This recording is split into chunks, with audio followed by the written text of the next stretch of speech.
Hi எல்லாருக்குமே. என்னக்கா ஆபாச வீடியோவாக உங்கள் பேஜில் போடுறீங்க அப்படின்னு சொல்கிறீங்க.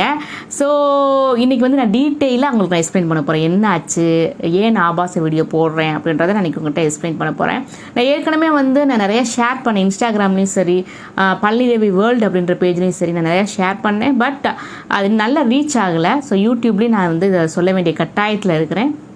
என்னக்கா, ஏன் நீங்கள் வந்து ஃபேஸ்புக் உங்களுடைய பழனிதேவின்ற பேஜில் வந்து ஆபாசமாக ஸ்டோரிஸ் போடுறீங்க, 18+ கண்டென்ட்டாக ஏன் போடுறீங்கன்னு சொல்லி கேட்டிருந்தீங்க. ஆக்சுவலாக பார்த்தீங்க அப்படின்னா அந்த பேஜ் வந்து ஹேக் ஆயிடுச்சு. இது வந்து ஒரு சின்ன நான் பண்ண தவறுனால பார்த்தீங்க அப்படின்னா என்னது பேஜ் போனது மட்டும் இல்லாமல் நிறையா வந்து என்னென்னா நெகட்டிவிட்டியான இந்த ஸ்ப்ரெட் அது வந்து ரொம்ப வந்து ஆகிடுச்சு. என்னென்னு பார்த்தீங்கன்னா எனக்கு வந்து ஒரு மெயில் வந்துச்சு. அந்த மெயிலில் வந்து எஃபிலேருந்து வந்த மாதிரியே தான் இருந்துச்சு அந்த மெயில். ஸோ அந்த மெயிலில் இருக்க லிங்க்கை என்ன பண்ணிட்டேன், நான் கிளிக் பண்ணவும் ஹேக்கர்ஸ் என்ன பண்ணிட்டாங்க, என்னுடைய பேஜுக்குள்ளே போயிட்டு அவங்க வந்து என்னுடைய பேஜை வந்து அவங்களுடைய பேஜாக மாற்றிட்டாங்க. அட்மின் அவங்களுடையதாக ஆயிடுச்சு. ஸோ அந்த பேஜுடைய அட்மின் நான் கிடையாது. அந்த பேஜுடைய அட்மின் வந்து ஹேக்கர் இருக்காங்க பார்த்தீங்களா, அவங்க தான். ஸோ இதனால் அவங்களுக்கு என்ன லாபம்னு பார்த்தீங்கன்னா, இது ஒரு பெரிய பிஸ்னஸ். இது நம்ம வந்து சொன்னால் எக்ஸ்பிளைன் பண்ண நிறையா பண்ணிகிட்டே போகலாம். என்னுடைய பேஜ் வச்சு அவங்க வந்து என்ன செய்வாங்க, பிஸ்னஸ் பண்ணுவாங்க. ஸ்வைப் அப் பண்ணுறாங்க பார்த்தீங்களா ஸ்டோரியில், அதில் அவங்களுக்கு வந்து அதில் வந்து லாபம் இருக்கும்.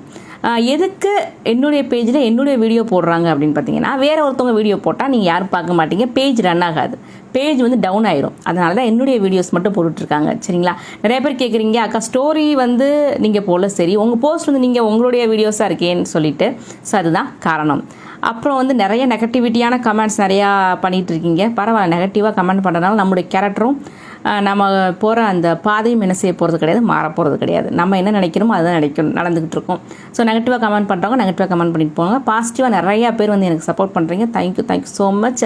என்னுடைய பழனிதேவி வேர்ல்டுன்ற பேஜுக்கு இப்போ நிறைய பேர் வந்துக்கிட்டும் இருக்கீங்க. ஸோ ரொம்ப ஹாப்பி. இன்னொரு முக்கியமான ஒரு விஷயம் என்னென்னு சொல்லணும்னா, பழனிதேவி பேஜ் வந்து இப்போ டவுன் ஆகிக்கிட்டு இருக்குது. அது எனக்கு ரொம்ப சந்தோஷமாக இருக்குது. ஏன்னா நிறைய பேர் வந்து அதில் கமெண்ட் பண்ணிகிட்டே இருந்தாங்க. ஸோ இப்போ வந்து கமெண்டும் கம்மியாயிடுச்சு, வியூஸும் கம்மியாயிடுச்சு. ஸோ நிறைய பேருக்கு தெரிய ஆரம்பிச்சிருச்சு அது வந்து ஃபேக்கான ஐடி அப்படின்னு சொல்லிட்டு. ஸோ இதுதான் காரணம். சரிங்களா? தெரியாதவங்களுக்கு நீங்களும் வந்து ஷேர் பண்ணுங்கள், இந்த வீடியோ ஷேர் பண்ணுங்கள், சொல்லுங்கள். அவ்வளோதான். Thank you so much.